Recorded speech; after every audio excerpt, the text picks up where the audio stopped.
السلام علیکم ورحمۃ اللہ وبرکاتہ۔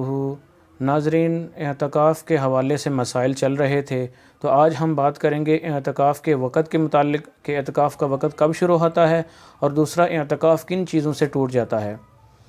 تو ناظرین، اعتکاف کا وقت شروع ہوتا ہے 20ویں روزے کی افطاری کے وقت۔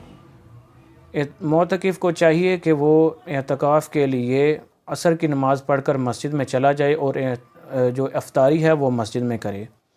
تو 20ویں روزے کی افطاری سے لے کر جب چاند نظر آتا ہے تب تک اعتکاف کا وقت رہتا ہے۔ تو اگر کوئی شخص یہ چاہتا ہے کہ 3 دن کا اعتکاف کر لے آخری عشرے میں یا 2 دن کا، تو ایسا اعتکاف نہیں ہوتا، یہ نفلی اعتکاف بن جاتا ہے۔ جو سنت اعتکاف ہے وہ صرف آخری عشرے میں ہی ہو سکتا ہے۔ اعتکاف کن چیزوں سے ٹوٹ جاتا ہے، اس میں پہلی چیز یہ ہے کہ بغیر کسی شرعی عذر کے مسجد سے نکل جانا، جماع یعنی بیوی سے ہم بستری کرنا یا بوس و کنار کرنا یا ایسا کام کرنا جس سے انزال ہو جائے، تو اس سے اعتکاف ٹوٹ جاتا ہے۔ عورت کے لیے حیض یا نفاس آ جانے سے اعتکاف ٹوٹ جاتا ہے۔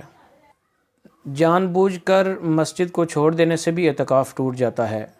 ایک بات یاد رکھیے کہ مردوں کے لیے مسجد میں اعتکاف بیٹھنا ضروری ہے اور عورتوں کے لیے گھر میں مسجد میں بیٹھنا ضروری ہے، یعنی گھر کی مسجد میں جہاں عورت نماز پڑھتی ہو اس جگہ کو اپنے لیے خاص کر لے اور وہاں جو ہے وہ عورت اعتکاف کرے گی، اور وہاں سے نکل نہیں سکتی، اگر بغیر کسی شرعی عذر کے وہاں سے نکلے گی تو عورت کا اعتکاف ٹوٹ جائے گا۔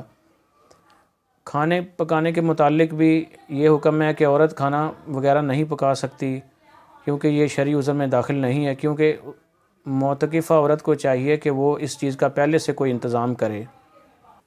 نہانے کے متعلق بہت سارے لوگ مسئلہ پوچھتے ہیں کہ اعتکاف میں بیٹھتے ہوئے کیا نہا سکتے ہیں یا نہیں نہا سکتے، تو اس کے متعلق یہ بات نوٹ فرما لیں کہ جب غسل فرض ہو جائے تو فوراً مسجد سے نکل آئیں، کیونکہ یہ بہت بڑا شرعی عذر ہے۔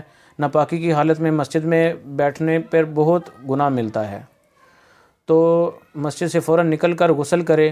اور جو ویسے غسل کرتے ہیں ٹھنڈک وغیرہ کے لیے، تو یہ غسل کرنا جائز نہیں ہے، اس سے مسجد سے نکلیں گے تو اعتکاف ٹوٹ جائے گا۔ ناظرین، کچھ مساجد ایسی ہوتی ہیں جنہوں نے ایک 4 دیواری سی فائبر کی بنائی ہوتی ہے، وہ مسجد کے احاطے میں رکھ دیتے ہیں، تو وہاں پر ٹھنڈک کے لیے بھی غسل کرنا جائز ہے۔